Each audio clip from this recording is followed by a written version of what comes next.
الكل عنده حوائج بهالليلة. وين اللي يريد يتوسل بالزهراء؟ أقرأ لك قصيدة توسل لسان حالك بهالليلة تخاطب الزهراء. كل واحد لسان حاله هكذا. أنخاك نخوة فاطمة بالضلع والعين،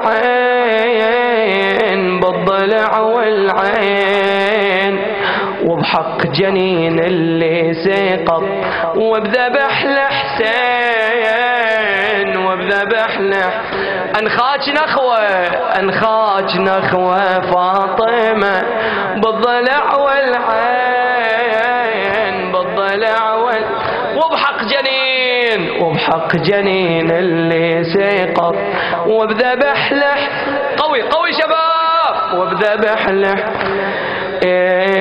أنخاك نخوة فاطمة لا تخيبيني، ضيفك أنا وحقي عليك تضيفيني، عندي مشاكل والخبر بينك وبيني، عندي مشاكل والخبر بينك وبيني، محتار بأمري واصفق شمالي باليمين، محتار بأمري واصفق شمالي باليمين، أنخاك نخوة الحاجة جيتك يا زغرة، خلصي محبك لا يظل محتار بأمره، بجاه العزيز اللي انذبح وانحشم صدره، وبسقم قلبه والنحر وصواب الجبين، وبسقم قلبه والنحر وصواب الجبين، أنخاك نخوة بالقمر ساق العطاشة، قلها قلها، أنخاك نخوة بالقمر ساق العطاشة، بعد أنخاك نخوة بالقمر ما يكفي، أنخاك نخوة بالقمر العطاشة، باللي ترايب كربلة صارت فراشة،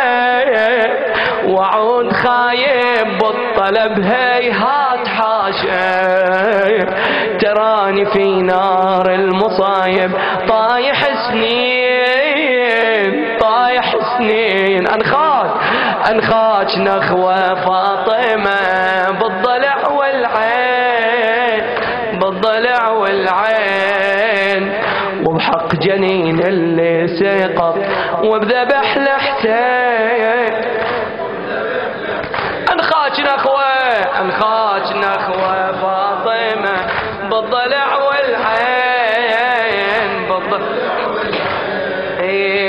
وبحق جنين اللي سيقط وبذبح لحسين، وبذبح اسمع لما قلت عندي مشاكل من يحلها شباب قوي، لما قلت عندي مشاكل من يحلها شنو قالوا لي اقصد فاطمة واتعنى إلها، اقسم عليها، لما قلت عندي مشاكل من يحلها، قالوا لي اقصد فاطمة واتعنى إلها، واقسم عليها بذبحة الأولاد كلها، ومسمارغة وكسر الضلع وبلطمة العين وفاطمة، ومسمارغة وكسر الضلع وبلطمة العين،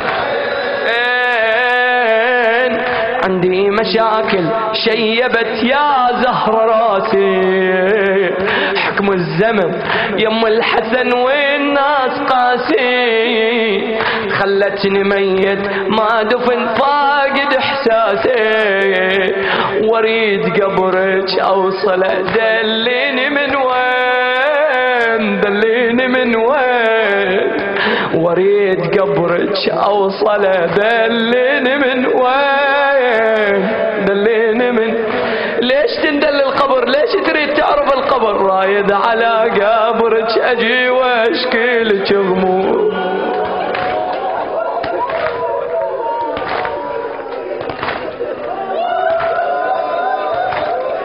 هي الشفيعة والشافعة. نعم مخفي قبرها، رايد على قبرك أجي واشكي لك هموم. وبرض البقيع وبالحرم أزور كل يوم. أنخاش بكسر الضلع لا أدج المنطوق. أنخاش بكسر الضلع خدج المنطوق. ساعة على قبر الحسن ساعة أم البنين. ساعة على قبر الحسن ساعة أم أنخاش نخوة فاطمة بالضلع والعين حني علي بهالطلب يم الأئمة. في ضيق خادمكم صبح غارق بهمه. داخل عليكم بالأمل يا أهل المهمة. واللي قصدكم ما رجع خايب يا طيبين.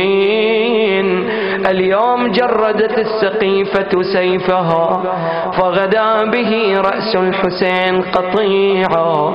اليوم من إسقاط فاطمة محسنا سقط الحسين عن الجواد صريعا.